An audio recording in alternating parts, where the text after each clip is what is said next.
Early in the morning, all the chief priests and the elders of the people made their plans how to have Jesus executed.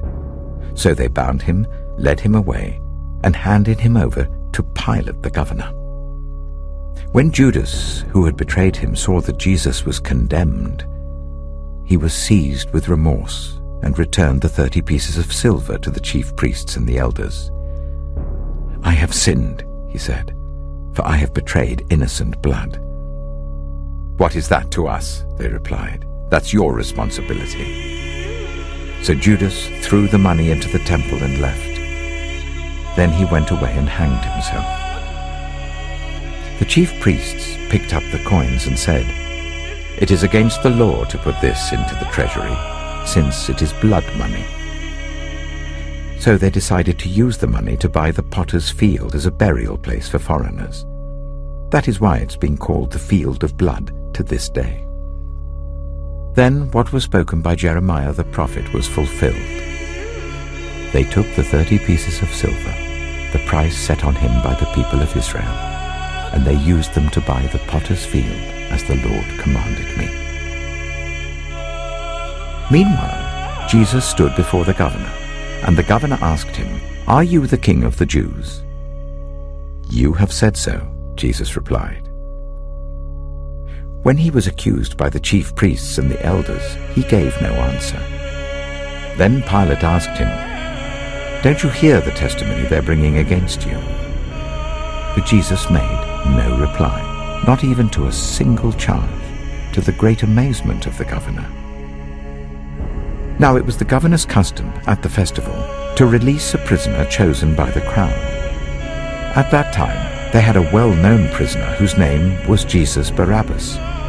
So when the crowd had gathered, Pilate asked them, "Which one do you want me to release to you, Jesus Barabbas or Jesus who is called the Messiah?" For he knew it was out of self-interest that they had handed Jesus over to him. While Pilate was sitting on the judge's seat, his wife sent him this message: "Don't have anything to do with that innocent man, for I have suffered a great deal today in a dream because of him." But the chief priests and the elders persuaded the crowd to ask for Barabbas and to have Jesus executed. "Which of the two do you want me to release to you?" asked the governor. "Barabbas," they answered. "What shall I do then with Jesus who is called the Messiah?" Pilate asked. They all answered, "Crucify him." "Why? What crime has he committed?" asked Pilate. But they shouted all the louder, "Crucify him!"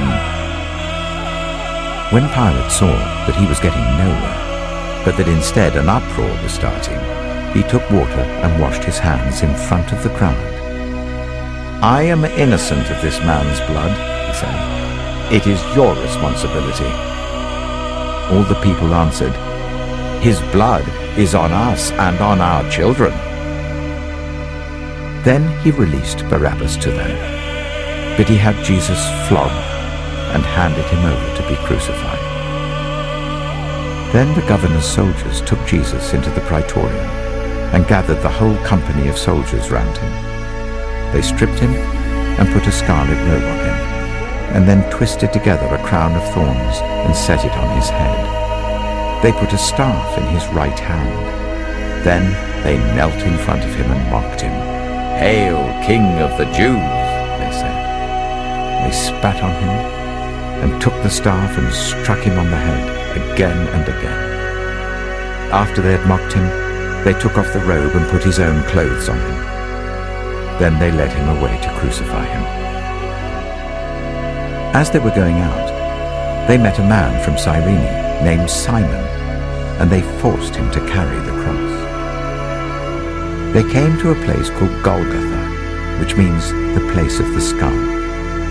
There they offered Jesus wine to drink mixed with gall, but after tasting it he refused to drink it. When they had crucified him, they divided up his clothes by casting lots, and sitting down they kept watch over him there. Above his head they placed the written charge against him: "This is Jesus, the King of the Jews." 2 rebels were crucified with him, one on his right and one on his left.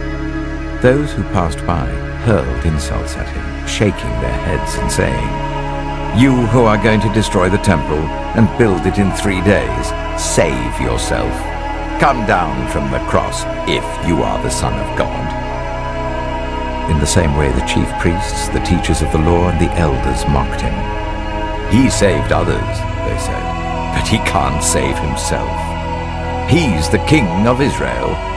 Let him come down now from the cross, and we will believe in him. He trusts in God. Let God rescue him now, if he wants him. For he said, 'I am the Son of God.'" In the same way, the rebels who were crucified with him also heaped insults on him. From noon until 3 in the afternoon, darkness came over all the land. About 3 in the afternoon, Jesus cried out in a loud voice, "Eli, Eli, lama sabachthani," which means, my God, why have you forsaken me?" When some of those standing there heard this, they said, "He's calling Elijah." Immediately one of them ran and got a sponge. He filled it with wine vinegar, put it on a staff, and offered it to Jesus to drink. The rest said, "Now leave him alone. Let's see if Elijah comes to save him." And when Jesus had cried out again in a loud voice, he gave up his spirit. At that moment, the curtain of the temple was torn in two from top to bottom. The earth shook, the rocks split, and the tombs broke open. The bodies of many holy people who had died were raised to life. They came out of the tombs after Jesus' resurrection and went into the holy city and appeared to many people. When the centurion and those with him who were guarding Jesus saw the earthquake and all that had happened, they were terrified and exclaimed, "Surely he was the Son of God."